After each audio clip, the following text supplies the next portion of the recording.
Hey guys, we're going to be going and doing something a little bit different today. I'm going to be showing you how to go and make a Yule goat. A Yule goat is a Scandinavian and Northern European craft that is still created today. There's a popular theory that is connected to Thor, as Thor had different goats. One well-known example is Yule goat in Sweden, like pictured here.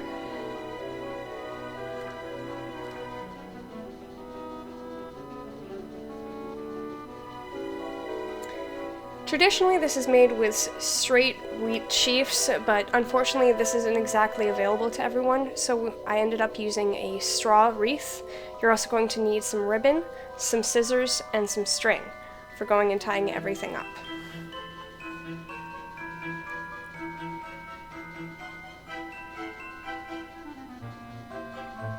First thing you're going to be going and doing is going and soaking the straw wreath for 5 hours.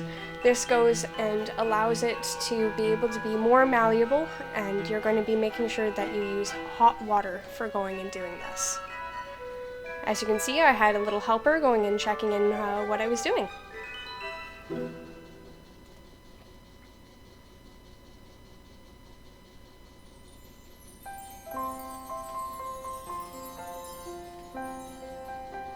You want to make sure that the whole thing is completely covered. Next, you're going to be going and taking something to go and hold it down underwater as straw tends to float. 5 hours later, you're going to go and empty out the tub, and then proceed to go and leave it to drain for half an hour to go and make sure the water doesn't get everywhere. You're going to go and cut open the wreath. You can skip this step if you have a straight sheath, but you're going to be creating 2 bundles of approximately 19 inches or 48 centimeters. The width of the bundle should be about the width between your thumb and index finger when it's pinched into a circle. As you can see here, I had to go and use different lengths of straw as I didn't have the full straight length available, so I positioned things to go and make sure that it flowed together. It creates a little bit of a different look than what it looks like traditionally, but you know, unfortunately sometimes you have to use what you have available.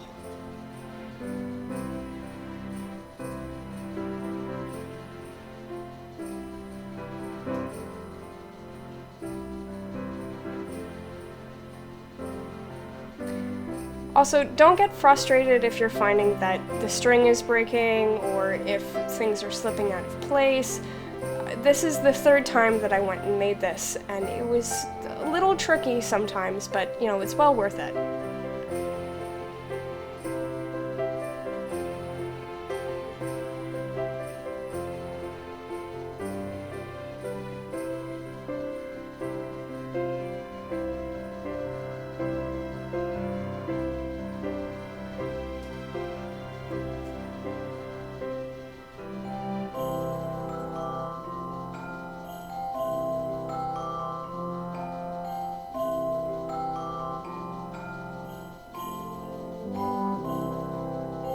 I found a problem that I had a lot of the time was I was going and trying to tie the string too tightly and it would cause it to snap, so make sure that you go and be careful with that.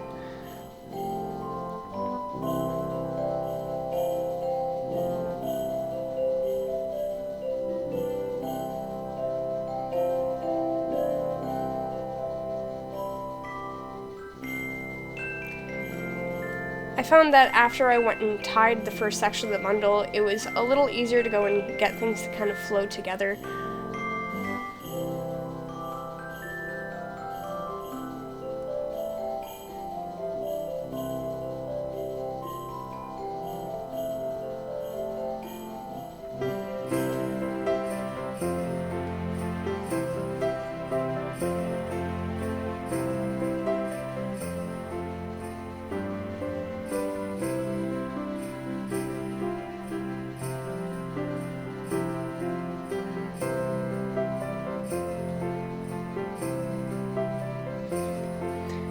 Yes, I know I have 2 different colored socks. I have a Halloween one and a Yuletime one.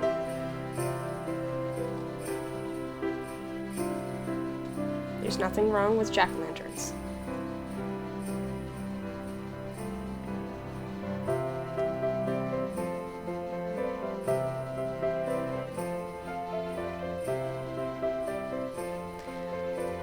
you can see here, I'm just kind of going and making sure that everything's lying at about the right length to go and try and make sure that everything sticks together as evenly as possible.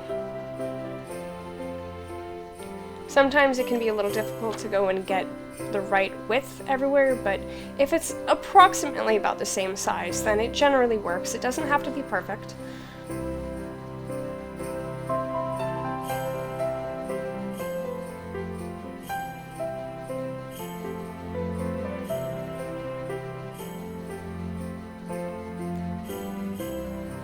Here I'm just making sure that everything is nice and taut to go and make sure that it goes and stays together.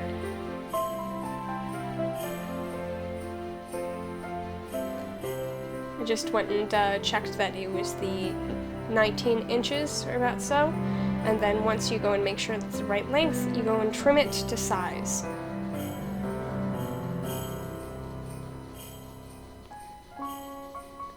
Now, keeping in mind, if you start off with a straight wheat sheaf, you can just go and skip this part and just create 18, 19-inch long bundles. Here I'm creating the second bundle. You want to make sure that they are both the same length.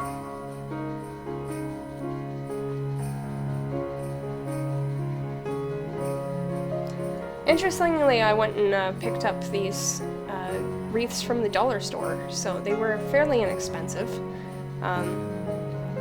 which is interesting when most of the Yule box, the Yule goats that I saw online, were typically about a minimum of $60, so this makes it a little more accessible.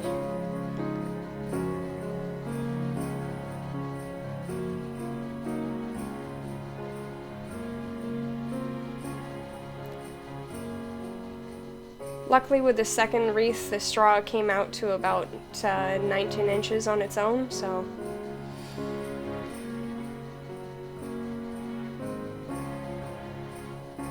You unfortunately see me get a little bit frustrated there as the string kept snapping from pulling too hard.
There we go, we got our two bundles done, and again you're going to want to go and cut it to length.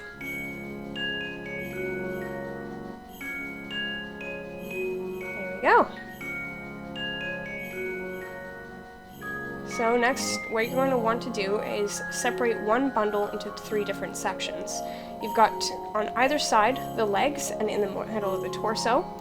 On each side, you're going to make sure that the legs are about 7 to 7.5 inches or 18 centimeters, with the middle torso being about 5 inches or 13 centimeters.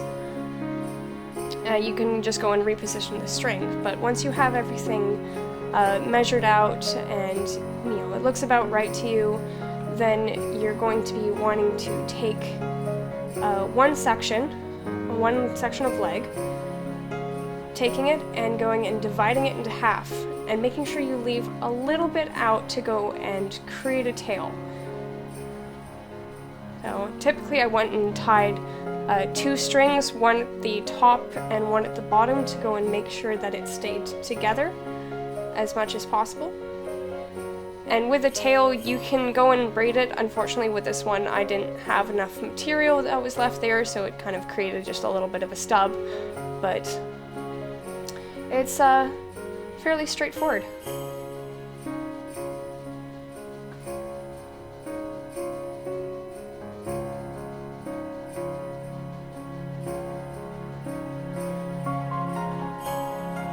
Here you can see me trying to braid it and then realizing that it's just a little bit too short.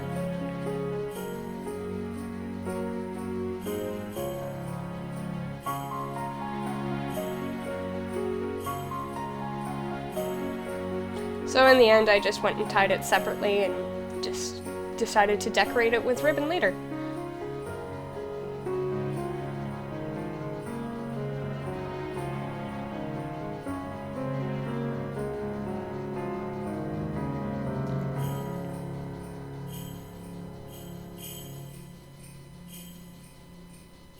Now you're going to take it over a corner and bend the legs down to go and create, a bend, help get it so that it stands up on its own.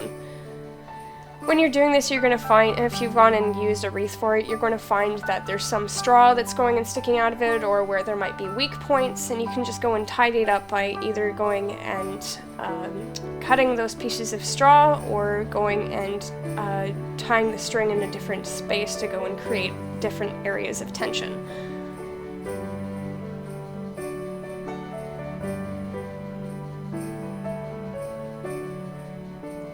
So with the next section, what you're going to be doing is dividing it into 4. I went and created, 4 different sections and went and tied each of them off. You don't necessarily have to with all of them, but I found it was easier to just go and create them separately, just to create a little more organization with it. Oh, and you're going to go and take the top quarter of it and bend it upwards. I'm just double checking the design there.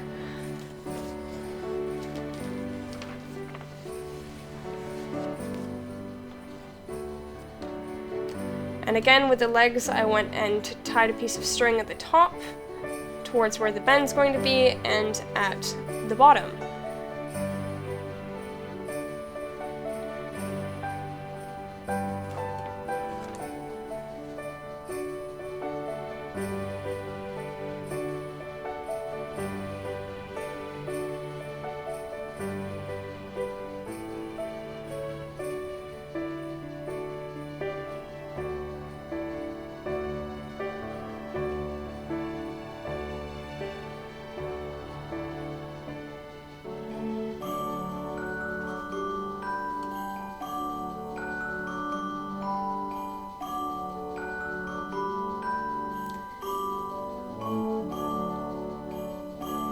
This section can be a little bit troublesome sometimes, but don't give up.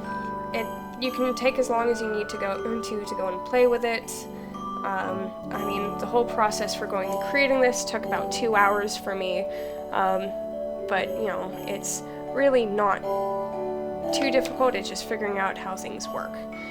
Now you're going to essentially be separating the top quarter and the 3 bottom quarters, and then taking the second bundle and putting it in between the 2 of them so it's stretched out, and then you're going to be tying the bundles together through the neck like this.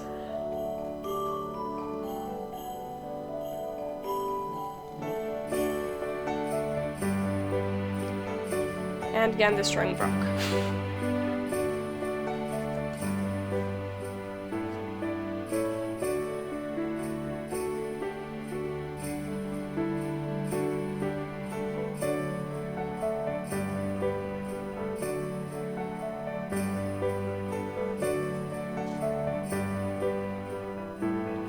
You're going to be taking the bottom half and separating it into 3 different sections. You're going to have the 2 legs on the outside, and then the middle is going to be tied back to the rest of the torso to help create some more stability and to go and help create it be one piece more. I again went and tied it in the same places at the top and towards the bottom. I found that it didn't really need any extra string aside from that. A little bit later, you're going to be going and cutting off the excess strings and going and rearranging things to go and help it flow together a little bit more.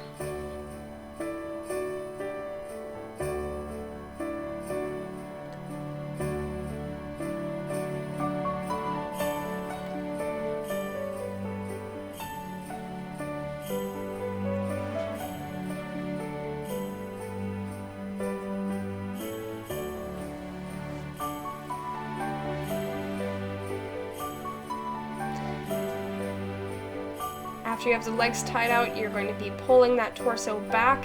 It's amazing how much this actually goes and helps with it being able to stand up properly. You can see it's actually started to go and look like a four-legged animal there.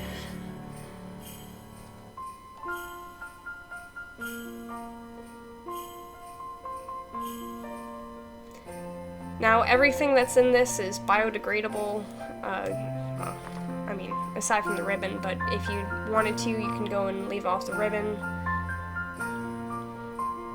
But I think the ribbon makes it look a little more festive.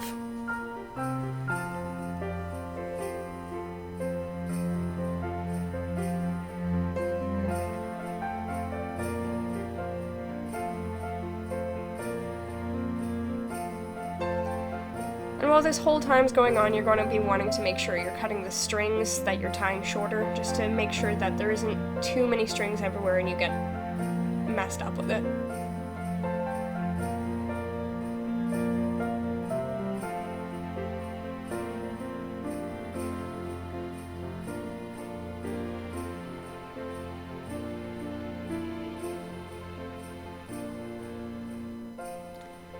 And here you can see me adding extra string towards the base of the neck to go and help make sure that it stays together a little bit more.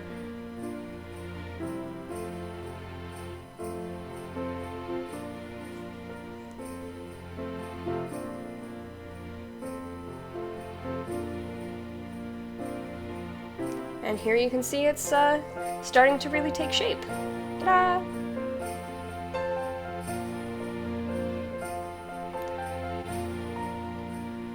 Okay, and so what I went and did is making sure that the top is divided in half about evenly. You know, deciding how long you want the neck to be, like where do you want the head to start, and just below that is where you're going to be going and tying the string.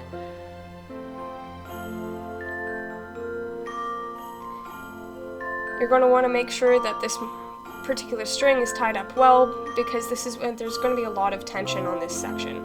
You're going to take half of the top that you have gone and left loose and tied separately.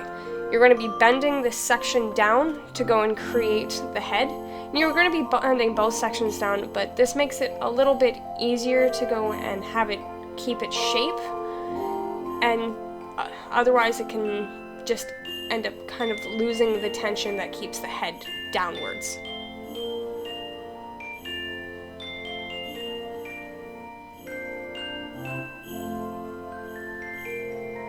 See, I'm tying the other half to the piece that was just bent over.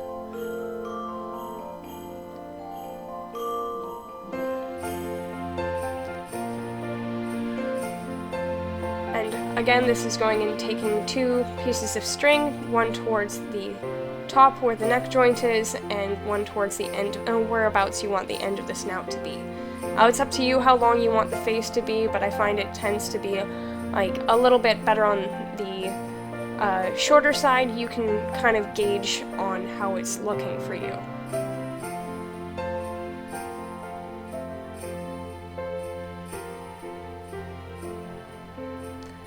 I just noticed that a certain section in the middle was starting to look a little bit looser, and so, you know, if you notice any parts starting to come loose as you're working, going and adding extra string is never really a problem.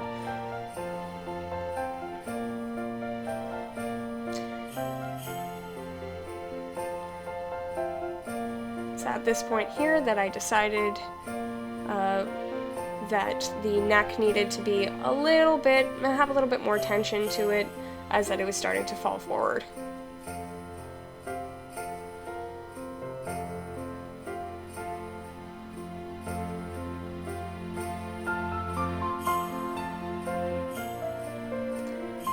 Once you've decided that it looks about good, you can go and cut the snout short and then go and cut the legs so that everything stands flat and even.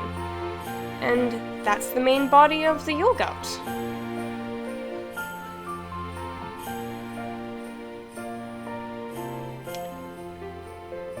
The next section you're going to be wanting to start with is going and creating the horns. What I went and did is I took 18 pieces in total of straw and divided in two, so 9 pieces of straw per horn, and did a simple 3-strand braid to go and create it. As you can see, I've got a fantastic helper going and supervising my work. Unfortunately, my camera cut out while I was going and creating the rest of it, but it's fairly straightforward from that point. You're going to be going and tucking the top into the snout with some string that's already there, and then turning it around and putting it into the neck. I just took some some ribbon afterwards and wrapped it around. I used a separate ribbon for each of the legs and a separate ribbon for the head and the torso. I really hope that you guys enjoyed the tutorial today. If you go and make your own Yule goats based on this, I would love to go and see the results. If you want to share them with us on our Facebook page, you can go ahead and contact us on Drottin Reenactment. If you want to go and find out more about what we do, feel free to go and check out the rest of our YouTube channel. I hope you guys have great holidays, whatever you celebrate, and I hope you all have a great day. Thank you.